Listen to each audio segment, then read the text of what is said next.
Hello साथीहरू, आजको यस भिडियोमा तपाईलाई नेपाल विद्युत प्राधिकरणको पाँचौं तहको पाठ्यक्रम सुरु गर्छु। तपाईँ यदि नेपाल विद्युत प्राधिकरणमा जागिरको लागि तयारी गर्दै हुनुहुन्छ भने तपाईले यो भिडियो राम्रोसँग लास्टसम्म हेर्नु होला। धेरै कुरा सिक्न सक्नुहुन्छ, धेरै कुरा बुझ्न सक्नुहुन्छ, केही कुरा तपाईले नयाँ सिक्न पाउनुहुन्छ। राम्रोसँग ध्यान दिएर पुरै भिडियो ध्यान दिएर हेर्नुस्। तपाईले यो भिडियो आफ्नो साथीहरुलाई पनि शेयर गर्नुस् जसले नेपाल विद्युत प्राधिकरणमा जागिरको लागि तयारी गरिरहेको छ।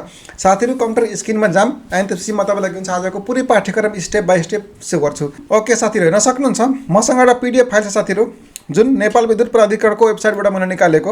ओके, अब के छ भने सबै कुरा म तपाईलाई स्टेप बाइ स्टेप भनिरहेको छु।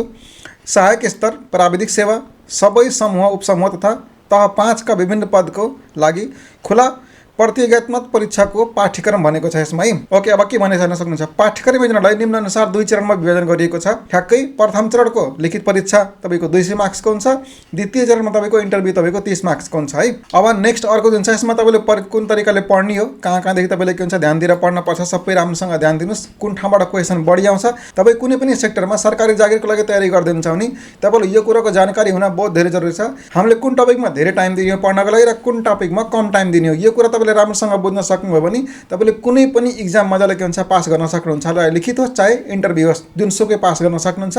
तर तपाईलाई यो कुरा थाहा हुनुपर्छ पहिल्यै कि मैले कुन टपिकबाट धेरै पढ्दा राम्रो हुन्छ र कुन टपिकदेखि तपाईको कम पढ्दा राम्रो हुन्छ। किनकि जुन ठाउँबाट धेरै क्वेशन आउँछन् त्यो ठाउँबाट के हुन्छ हामीले धेरै पढेको राम्रो हो। जुन ठाउँमा तपाईको थोरै नम्बरको 4-5 नम्बरको प्रश्न आउँछ त्यो ठाउँमा तपाईले धेरै टाइम दिनुपर्ने आवश्यकता छैन। त्यही भएर राम्रोसँग ध्यान दिएर पुरै पाठ्यक्रम हेर्नुस् र म तपाईलाई पुरै गाइड गर्छु यो भिडियोमा कि कहाँबाट धेरै पढ्ने हो, कहाँबाट थोरै पढ्ने र कुन कुन टपिक तपाईले कभर गर्ने हो पास हुनको लागि। जस्तै हेर्न सक्नुहुन्छ तपाईको जुन प्रथम चरण जुन छ तपाईको दुईटा पत्रमा के हुन्छ एक्जाम दिनुपर्ने हुन्छ। एउटा प्रथम पत्र, अर्को हुन्छ द्वितीय पत्र है।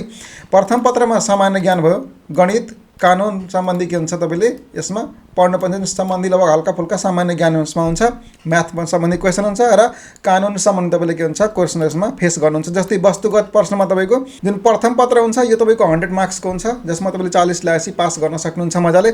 यसमा जुन फर्स्टको छ हेर्नुस्, फर्स्टमा के कस्तो खाले प्रश्न आउँछन्, 50 वटा प्रश्न तपाईले यसमा फेस गर्नुहुन्छ। 1-1 मार्क्सको हुन्छन्, ट्रिक लाउने खालको जुन अप्सन वाइज हुन्छ है।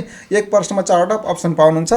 अर्को छ विषयगतमा तपाईको ठ्याक्कै छोटो प्रश्न आउने खालको जुन छ प्रश्न आउँछन्, 10 प्रश्न हुन्छन् 5-5 मार्क्सको। यो तपाईको हुन्छ प्रथम पत्रको लागि भयो। द्वितीय पत्रमा खण्ड क र ख भन्ने दुईटा यसमा दिएको हुन्छ। खण्ड क मा तपाईको छोटो उत्तराउने प्रश्न तपाईको 6 प्रश्न हुन्छन्, 5-5 अंकको तपाईको 30 मार्क्सको भए। लामो उत्तराउने प्रश्न दुईटा हुन्छन् तपाईको 10 मार्क्स गरेर तपाईको 20 मार्क्स 50 मार्क्स तपाईको यसको लागि भयो माथि। नेक्स्ट अर्को खण्ड ख मा हेर्न सक्नुहुन्छ सबै विषयगत प्रश्न हुन्छन् यसमा है। छोटो उत्तर आउने प्रश्न 6 वटा प्रश्न 5 मार्क्सको, अनि 2 प्रश्न ठ्याक्कै कति तपाईको 10-10 मार्क्सको हुन्छ। सबै माथि खण्ड क र ख मा तपाईको सेम उस्तै खालको हुन्छ प्रश्न तपाईले फेस गर्नुहुन्छ, त्यति अङ्क भार भएको। यो तपाईको ठ्याक्कै 2 घण्टा 30 मिनटको हुन्छ।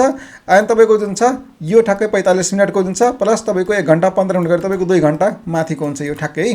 यसरी तपाईले के हुन्छ एक्जाम दिनुपर्ने हुन्छ। द्वितीय चरणमा तपाईको हुन्छ अन्तर्वार्ता, जुन तपाईको हुन्छ मौखिक रूपमा के हुन्छ गरेर दिनुपर्ने हुन्छ। अब साथीहरु यहाँ तपाईले हेर्न सक्नुहुन्छ केही लगभग यहाँ तर बेस्टमा के रुल्स रेगुलेसन भनेको छ। यो मैले तपाईको प्रत्येक भिडियोमा बताइरहेको हुन्छु, प्रत्येक पाठ्यक्रममा के हुन्छ म तपाईलाई बताइरहेको हुन्छु। स्क्रिनशट लिएर पनि के हुन्छ मजाले के हुन्छ पढ्न सक्नुहुन्छ। यसमा जनरल रुल्स रेगुलेसनहरु छन् कि एक्जाम तपाईको कुन कुन भाषामा हुन्छ, जस्तै इङ्ग्लिश नेपाली या इङ्ग्लिश नेपाली दुईटै हुन्छ। प्रथम पत्रमा पास भएकालाई मात्र तपाईको द्वितीय पत्रमा के हुन्छ अगाडि बढाउँछ भन्ने कुरा हो। अनि त्यसपछि सबै कुरा तपाईले के हुन्छ राम्रोसँग रुल्स रेगुलेसन अब इलेक्ट्रोनिक तपाईको डिभाइस लान मिल्दैन, क्याल्कुलेटर भयो, मोबाइल भयो, यिन सबै कुरा भित्र लान पाइन्न। नागरिकता ल्याउनै पर्छ, ओरिजिनल एक्जाम दिँदाखेरि प्रवेश पत्र ल्याउन पर्यो। यो सबै कुरा लगभग सिम्पल कुरा छन्, तपाई लगभग यो सबै बुझ्न सक्नुहुन्छ है। म धेरै गएन, टाइम तपाईको मात्रै वेस्ट हुन्छ यहाँ। ओके, अर्को छ प्रथम पत्रमा हेर्न सक्नुहुन्छ कस्तो खाले क्वेशन आउँछन्। सामान्य ज्ञान, सामान्य गणित र कानुन सम्बन्धी।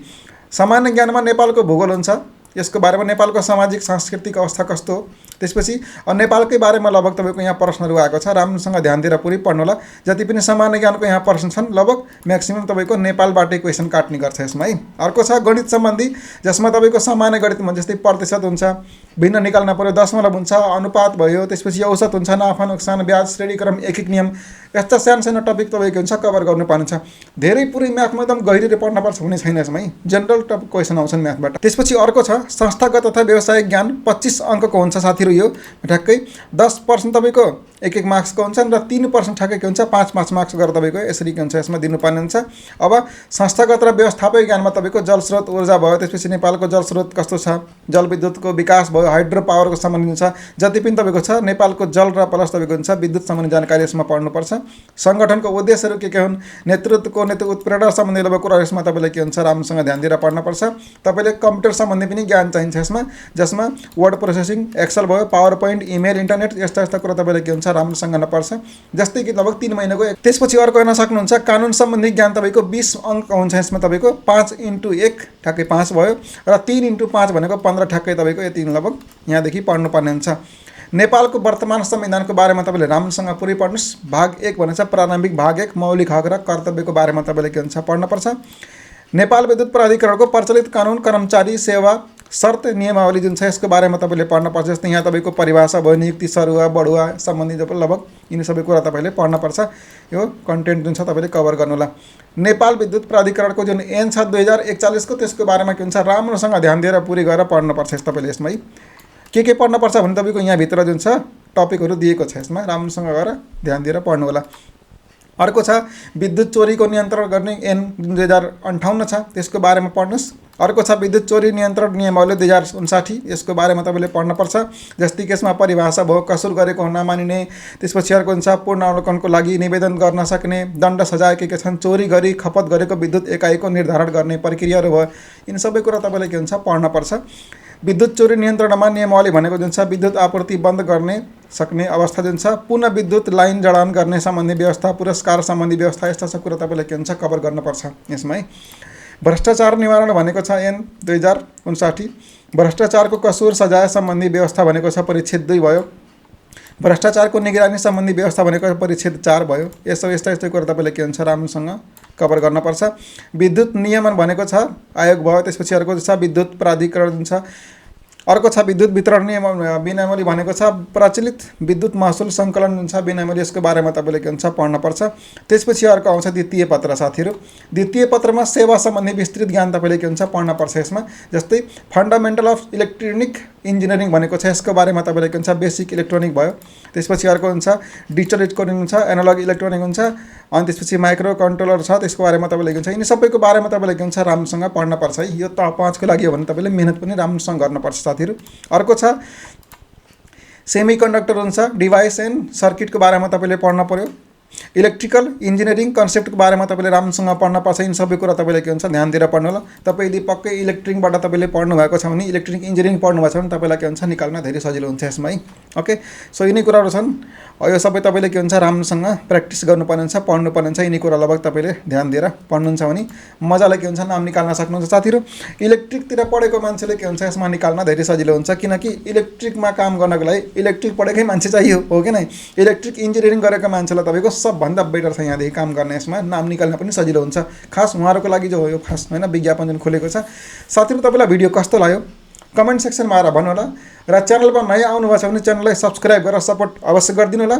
यो च्यानलको भिडियो प्लस यो च्यानलको बारेमा तपाईँले आफ्नो साथीभाइहरूलाई पनि जानकारी गराउनुहोस्, भिडियो सेयर गर्नुहोस् र भिडियो लाइक गरेर सपोर्ट गर्नु होला साथीहरू। यस्तै किसिमको नयाँ भिडियोमा तपाईँलाई के हुन्छ प्रोभाइड गरिरहन्छु रेगुलर। आजको भिडियो साथीहरू यति नै हो।